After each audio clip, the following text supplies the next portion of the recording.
فرزدق یو شاعر فرزدق داسې د حسن بصری رحمت الله علیه په زمانه کې یو شاعر خو شرابي شاعر توجه شته شرابي شاعر خزه مړه شو جنازه کې حسن بصری رحمت الله علیه حاضر شو جنازه چې وشو حسن بصری فرزدق لراغه او تاسو یې ترنه وکړ وی خلک سوي توجه شته تاسو د جملې وی خلک سوي نو دا فرزدق ورته جواب کوي وی خلک دا خبره کوي چې په دې جنازه کې د ټولو نه الله والا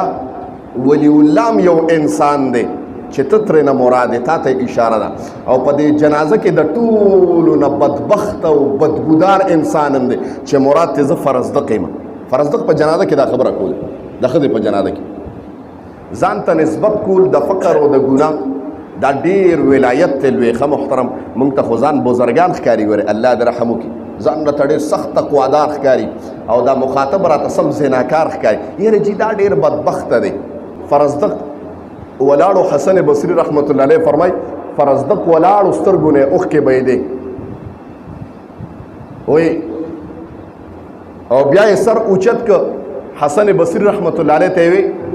وایي حضرت زه خو منم د خلکو خبره صحیح ده زه ګناهګار یم ډېر ګناهګار یم او شرابونه څکم لیکن ما سره د یوې کلمې نه بل څه نشته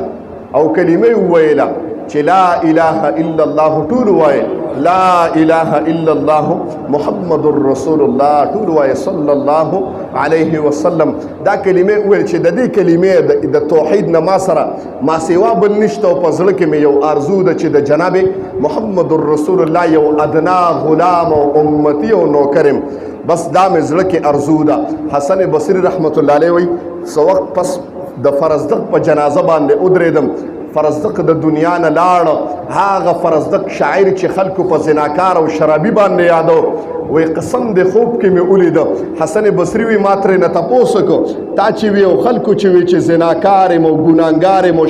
مغفرت دې څنګه وشه وی حضرت په هغه جنازه د ښځه کې چې ولاړم او خلکو یو اواز وکړ چې بدبخته فرزدق زناکار او شرابي فرزدق وی قسم دې زړه مې یو آه وکړ مې خدایه ها ګناهګار به یم منم شرابي خو یم خدایه ستا ګناهګار یم د خلکو خو نه یم خلک ما پسې خبرې کوي خدایه ستا نافرمان د خلکو خو نه او دا خلک ما پسې خبرې کوي او د خولې نه مې یو کلمه په جنازه کې ووته چې د دغه کلمې نه چې پکې دوه نام دي او د دوو ذاتو نومونه دي پکې یو د الله نام دی او یو د جناب محمد رسول الله نام دی د دغه دوو نومونو مینه مې د په زړه کې الله وی دغه نام چې تا واغسته دغه کلمه دې په جنازه کې وویله قسم دې ستا د شونډو او د خولې نه چې دا کلمه په کوم ذوق او اخلاص او زما د یرې نه ووته هغه کلمه ما ته دومره مقبوله شوه چې په هغې مې ستا مغفرت وکړه سبحان الله ووایم